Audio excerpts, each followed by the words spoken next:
ਹਾਂਜੀ ਅਰਸ਼ਦ ਵਫਾਈ ਸਾਹਿਬ, ਤੁਹਾਡੀ ਅਪੀਲ ਬਿਲਕੁਲ ਜਾਇਜ਼ ਹੈ। ਲੋਕਾਂ ਨੂੰ ਇਸ ਵੇਲੇ ਰਾਹਤ ਦੀ ਬਹੁਤ ਜ਼ਰੂਰਤ ਹੈ। ਜੇ ਸਰਕਾਰ ਸਾਡੀ ਗੱਲ ਸੁਣੇ ਤਾਂ ਉਸ ਨੂੰ ਟੈਕਸਾਂ ਦੇ ਨਾਲ-ਨਾਲ ਕੋਈ ਸਹੂਲਤਾਂ ਵੀ ਜ਼ਰੂਰੀ ਦੇਣੀਆਂ ਚਾਹੀਦੀਆਂ ਨੇ। जी बिस्मिल्लाहिर्रहमानिर्रहीम अस्सलाम वालेकुम प्यारे दोस्तों। मैं अरशद वफाई ਤੇ ਮੇਰੇ ਨਾਲ ਆਮਨਾ ਅਰਸ਼ਦ ਅੱਜ ਕਰਨੇ ਆ ਗੋਬਰ ਦੇ ਬਾਰੇ ਦੇ ਵਿੱਚ। ਸਾਡੀ ਪੰਜਾਬ ਹਕੂਮਤ ਨੇ ਇੱਕ ਜਿਹੜਾ ਕਿ ਨਵਾਂ ਕੱਟਾ ਖੋਲ ਦਿੱਤਾ, ਇਹਦੇ ਬਾਰੇ ਗੱਲ ਕਰਾਂਗੇ। ਤੇ ਜੀ ਆਮਨਾ ਜੀ, ਇਹ ਬਹੁਤ ਸੋਸ਼ਲ ਮੀਡੀਆ ਤੇ ਵਾਇਰਲ ਹੋ ਰਹੀ ਹੈ ਖਬਰ, ਤੇ ਇਹਦੇ ਬਾਰੇ ਚ ਤੁਸੀਂ ਕੀ ਕਹਿਣਾ ਚਾਹੁੰਦੇ ਹੋ? ਹਾਂਜੀ ਅਰਸ਼ਦ ਵਫਾਈ ਸਾਹਿਬ, ਪੰਜਾਬ ਵਿੱਚ ਗੋਬਰ ਤੇ ਟੈਕਸ ਲਾਉਣ ਦੀ ਖਬਰ ਬਹੁਤ ਵਾਇਰਲ ਹੋ ਰਹੀ ਹੈ।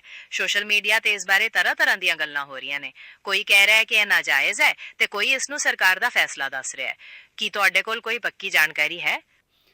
ਜੀ ਦੇਖੋਗੇ, ਗੋਬਰ ਜਿਹੜੀਆਂ ਮੱਝਾਂ ਤੇ ਗਾਵਾਂ ਦਾ ਹੁੰਦਾ ਸੀ ਨਾ, ਇਹ ਲੋਕ ਆਪਣੇ ਜ਼ਮੀਨਾਂ ਦੇ ਵਿੱਚ ਬਤੌਰੇ ਖਾਦ ਵੀ ਇਸਤੇਮਾਲ ਕਰਦੇ ਨੇ, ਔਰ ਫਿਰ ਇਹਨੂੰ ਇੰਧਨ ਦੇ ਤੌਰ ਤੇ, ਯਾਨੀ ਕਿ ਘਰ ਖਾਣਾ ਬਣਾਉਣ ਦੇ ਵਾਸਤੇ ਜਲਾਇਆ ਵੀ ਜਾਂਦਾ ਹੈ ਚੁੱਲ੍ਹਿਆਂ ਦੇ ਵਿੱਚ।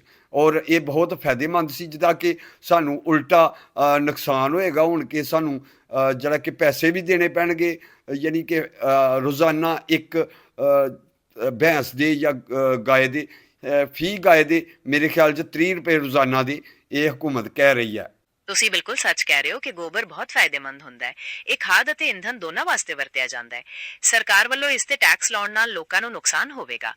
ਕਈ ਲੋਕਾਂ ਦਾ ਕਹਿਣਾ ਹੈ ਕਿ ਇਹ ਨਾਜਾਇਜ਼ ਹੈ। ਨਹੀਂ, ਉਹ ਕਈ ਲੋਕਾਂ ਦਾ ਕਹਿਣਾ ਤੇ ਹੈ ਨਜਾਇਜ਼ ਹੈ, ਲੇਕਿਨ ਇਹਦਾ ਕੋਈ ਹਕੂਮਤ ਨੂੰ ਕਿਆ ਇਸ ਤਰ੍ਹਾਂ ਕਰਨਾ ਚਾਹੀਦਾ? ਵੇਖੋ, ਇਹ ਸਰਕਾਰ ਦਾ ਆਪਣਾ ਫੈਸਲਾ ਹੈ, ਪਰ ਇਸ ਨਾਲ ਲੋਕਾਂ ਤੇ ਬੋਝ ਜ਼ਰੂਰ ਪਵੇਗਾ। ਅਜਿਹੇ ਟੈਕਸਾਂ ਦਾ ਅਸਰ ਖਾਸ ਕਰ ਗਰੀਬ ਕਿਸਾਨਾਂ ਤੇ ਜ਼ਿਆਦਾ ਪੈਂਦਾ ਹੈ। ਤੁਸੀਂ ਕੀ ਸੋਚਦੇ ਹੋ? ਜੀ ਬਿਲਕੁਲ, ਗਰੀਬ ਕਿਸਾਨਾਂ ਤੋਂ ਇਲਾਵਾ ਵੀ ਜਿੰਨੇ ਵੀ ਲੋਕ ਹੈ ਨੇ, ਸਭ ਤੇ ਅਸਰ ਪਏਗਾ ਇਸ ਵਾਸਤੇ ਕਿ ਦੁੱਧ ਹੈ ਜਿਹੜਾ, ਦੁੱਧ ਜਿਹੜੇ ਕਿ ਲੋਕ ਆਪਣੇ ਬੱਚਿਆਂ ਵਾਸਤੇ, ਆਪਣੇ ਚਾਹ ਵਾਸਤੇ ਔਰ ਆਪਣੇ ਇਸਤੇਮਾਲ ਵਾਸਤੇ ਦੁੱਧ ਮੁੱਲ ਖਰੀਦਦੇ ਨੇ, ਤੇ ਉਹਨਾਂ ਨੂੰ ਬੜੀ ਜਿਹੜਾ ਕਿ ਮੁਸ਼ਕਲਾਂ ਦਾ ਸਾਹਮਣਾ ਕਰਨਾ ਪਏਗਾ, ਤੇ ਕੀਮਤਾਂ ਵੱਧ ਜਾਣਗੀਆਂ।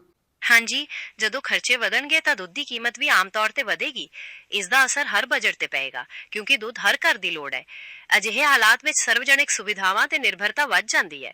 ਪਾਕਿਸਤਾਨ ਚੋਂ ਗੋਇਆ ਇਕੱਠਾ ਕਰਕੇ, ਯਾਨੀ ਕਿ ਗੋਬਰ ਇਕੱਠਾ ਕਰਕੇ, ਤੇ ਇਹ ਕੀ ਕਰਨਾ ਚਾਹੁੰਦੇ ਨੇ? ਉਹਦਾ ਕੋਈ ਪਲਾਜ਼ਾ ਬਣਾਉਣਾ ਚਾਹੁੰਦੇ ਨੇ ਜਾਂ ਉਹਦੀ ਡੋਬਣਾ ਚਾਹੁੰਦੇ ਨੇ? ਵੇਖੋ, ਇਹ ਟੈਕਸ ਲਾਉਣ ਦਾ ਪੱਕਾ ਕਾਰਨ ਤਾਂ ਹੁਣ ਆਪਾਂ ਨੂੰ ਕੋਈ ਸਰਕਾਰੀ ਬਿਆਨ ਤੋਂ ਬਾਅਦ ਹੀ ਪਤਾ ਲੱਗੇਗਾ। ਪਰ ਆਮ ਤੌਰ ਤੇ ਅਜਿਹੇ ਟੈਕਸ ਸਰਕਾਰੀ ਖਜ਼ਾਨੇ ਵਿੱਚ ਪੈਸੇ ਇਕੱਠੇ ਕਰਨ ਵਾਸਤੇ ਹੀ ਲਾਏ ਜਾਂਦੇ ਨੇ। ਹੋ ਸਕਦਾ ਹੈ ਕਿ ਸਰਕਾਰ ਨੇ ਕਿਸੇ ਖਾਸ ਮਕਸਦ ਲਈ ਇਹ ਪੈਸੇ ਵਰਤਨੇ ਹੋਣ। ਮੈਂ ਤੇ ਇਹ ਸੁਣਿਆ ਕਿ ਇਹ ਗੋਬਰ ਗੈਸ ਬਣਾਉਣਾ ਸ਼ੁਰੂ ਕਰਨਗੇ, ਤੇ ਅਗਰ ਗੋਬਰ ਗੈਸ ਬਣਾਉਂਦੇ ਨੇ ਤੇ ਉਹ ਜਿਹੜਾ ਗੈਸ ਬਣਾਉਂਦੀ ਆ ਹਕੂਮਤ, ਤੇ ਉਹ ਉਹਦੇ ਵਿੱਚ ਸਾਨੂੰ ਗਰੀਬਾਂ ਲੋਕਾਂ ਨੂੰ ਕੀ ਫਾਇਦਾ ਹੋਏਗਾ? ਜਾ ਕੇ ਦਿਹਾਤਾਂ ਦੇ ਵਿੱਚ, ਜਿਹੜਾ ਪਿੰਡਾਂ ਦੇ ਵਿੱਚ ਲੋਕੀ ਗੋਬਰ ਟੈਕਸ ਦੇਣਗੇ, ਉਹਨਾਂ ਨੂੰ ਇਹਦਾ ਕੀ ਫਾਇਦਾ ਹੋਏਗਾ? ਉਹਨਾਂ ਨੂੰ ਤਾਂ ਨੁਕਸਾਨ ਹੋਏਗਾ ਕਿ ਉਹ ਤੇ ਟੈਕਸ ਦੇਣਗੇ, ਔਰ ਫਾਇਦਾ ਤੇ ਕੋਈ ਨਜ਼ਰ ਨਹੀਂ ਆ ਰਿਹਾ। ਕਿਆ ਉਹਨਾਂ ਨੂੰ ਗੈਸ ਮਿਲੇਗੀ? ਵੇਖੋ, ਜੇ ਸਰਕਾਰ ਗੋਬਰ ਗੈਸ ਬਣਾਉਣ ਦਾ ਪ੍ਰੋਜੈਕਟ ਲਾਉਂਦੀ ਹੈ ਤਾਂ ਇਸ ਨਾਲ ਪਿੰਡਾਂ ਨੂੰ ਗੈਸ ਮਿਲ ਸਕਦੀ ਹੈ, ਜੋ ਇੱਕ ਚੰਗਾ ਫਾਇਦਾ ਹੈ। ਪਰ ਜਿਹੜਾ ਟੈਕਸ ਲਾਉਣ ਦੀ ਗੱਲ ਹੋ ਰਹੀ ਹੈ, ਉਸ ਨਾਲ ਪਰਿਵਾਰਾਂ ਤੇ ਤੁਰੰਤ ਬੋਝ ਪਵੇਗਾ। ਹੁਣ ਇਹ ਦੇਖਣਾ ਪਏਗਾ ਕਿ ਸਰਕਾਰ ਇਸ ਗੈਸ ਨੂੰ ਪਿੰਡਾਂ ਤੱਕ ਪਹੁੰਚਾਉਣ ਲਈ ਕੀ ਪ੍ਰਬੰਧ ਕਰਦੀ ਹੈ। ਤੁਹਾਡੇ ਹਿਸਾਬ ਨਾਲ ਕੀ ਇਸ ਨਾਲ ਵਾਕਈ ਕੋਈ ਫਾਇਦਾ ਹੋਵੇਗਾ? ਜੇ ਤੇ ਪਿੰਡਾਂ ਦੇ ਵਿੱਚ ਗੈਸ ਆ ਜੇ ਤੇ ਲੋਕਾਂ ਦੇ ਘਰਾਂ ਤੱਕ ਪਹੁੰਚ ਜੇ, ਤੇ ਲੋਕ ਉਹਦੇ ਤੇ ਚੁੱਲ੍ਹਾ ਚਲਾ ਕੇ ਤੇ ਆਪਣਾ ਖਾਣਾ ਬਣਾ ਲੈਣ, ਤੇ ਫਿਰ ਤੇ ਚੰਗੀਆਂ ਗੱਲਾਂ ਨੇ। ਤੇ ਜੇ ਐਸਾ ਨਾ ਹੋਇਆ, ਤੇ ਸਿਰਫ ਜਿਵੇਂ ਕਿ ਸੁਥਰਾ ਪੰਜਾਬ ਵਾਲੇ ਪਹਿਲੇ ਆਏ ਹਨ, ਆਂਦੇ ਹਨ ਘਰ ਘਰ ਤੁਸੀਂ ਆਪਣੇ ਕੂੜਾ ਰੱਖੋ, ਤੇ ਬਾਹਰ ਜਿਹਨੇ ਸੱਟਿਆ ਉਹਨੂੰ ਜੁਰਮਾਨਾ ਹੋਏਗਾ। ਤੇ ਉਹਦੇ ਤੇ ਵੀ ਮੈਂ ਵੀਡੀਓ ਪਾਈ ਆ ਪਹਿਲੇ, ਲੇਕਿਨ ਉਹ ਸਾਰਾ ਝੂਠ ਨਿਕਲਿਆ, ਕਿਉਂਕਿ ਹੁਣ ਸਾਡੇ ਘਰਾਂ ਦੇ ਵਿੱਚ ਜਿਹੜਾ ਕੂੜਾ ਉਹ ਪਿਆ ਹੁੰਦਾ। ਪਹਿਲੇ ਤੇ ਪੈਸੇ ਦੇ ਕੇ ਚੁਕਵਾ ਲਈਦਾ ਸੀ, ਹੁਣ ਉਹ ਵੀ ਕੋਈ ਨਹੀਂ ਆਉਂਦਾ। ਉਹ ਕੂੜਾ ਹੁਣ ਸਾਡੇ ਘਰਾਂ ਦੇ ਵਿੱਚ ਬਦਬੂ ਫੈਲ ਰਹੀ ਹੈ, ਔਰ ਕੋਈ ਵੀ ਚੁੱਕਣ ਨਹੀਂ ਆ ਰਿਹਾ।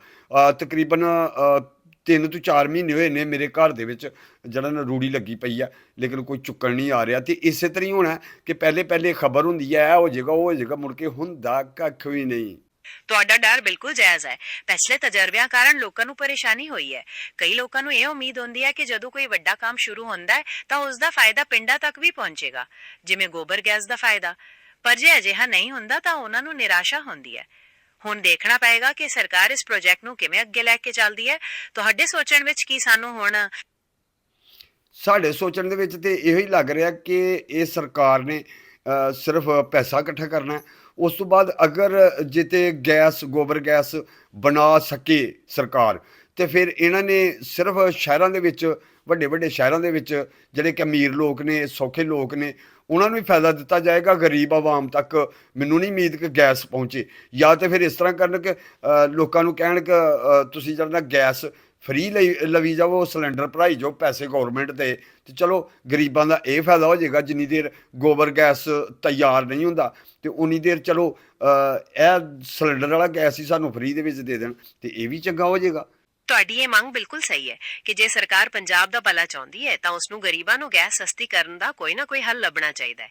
ਸਿਲੰਡਰ ਫ੍ਰੀ ਭਰਵਾਉਣ ਦਾ ਵਿਚਾਰ ਬਹੁਤ ਵਧੀਆ ਹੈ, ਜਿੰਨੀ ਦੇਰ ਗੋਬਰ ਗੈਸ ਤਿਆਰ ਨਹੀਂ ਹੁੰਦਾ।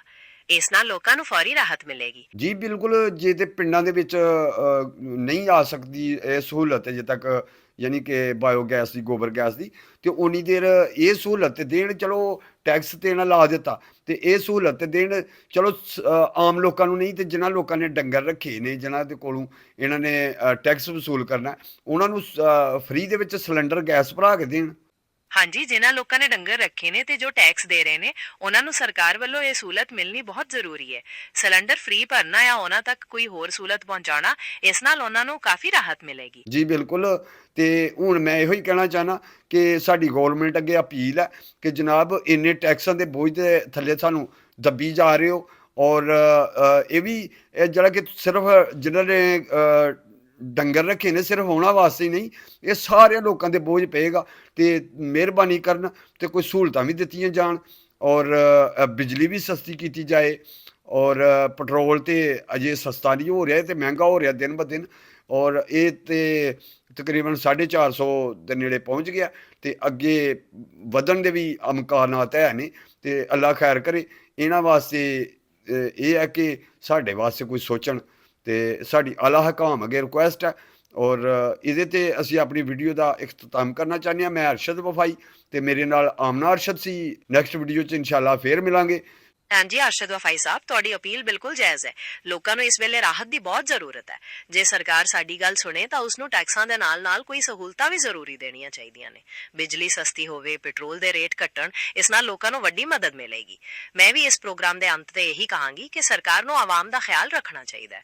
ਇਸ ਦੇ ਨਾਲ ਹੀ ਹੁਣ ਅਸੀਂ AW ਮੀਡੀਆ ਦੇ ਸਾਰੇ ਦਰਸ਼ਕਾਂ ਤੋਂ ਇਜਾਜ਼ਤ ਲੈਂਦੇ ਹਾਂ, ਤੇ ਅਗਲੀ ਵੀਡੀਓ ਵਿੱਚ ਫੇਰ ਮਿਲਾਂਗੇ। ਅੱਲਾ ਹਾਫਿਜ਼। ਲਾ ਪਾਣੀ ਰੱਬ ਰਾਖਾ। ਜੀ ਰੱਬ ਰਾਖਾ।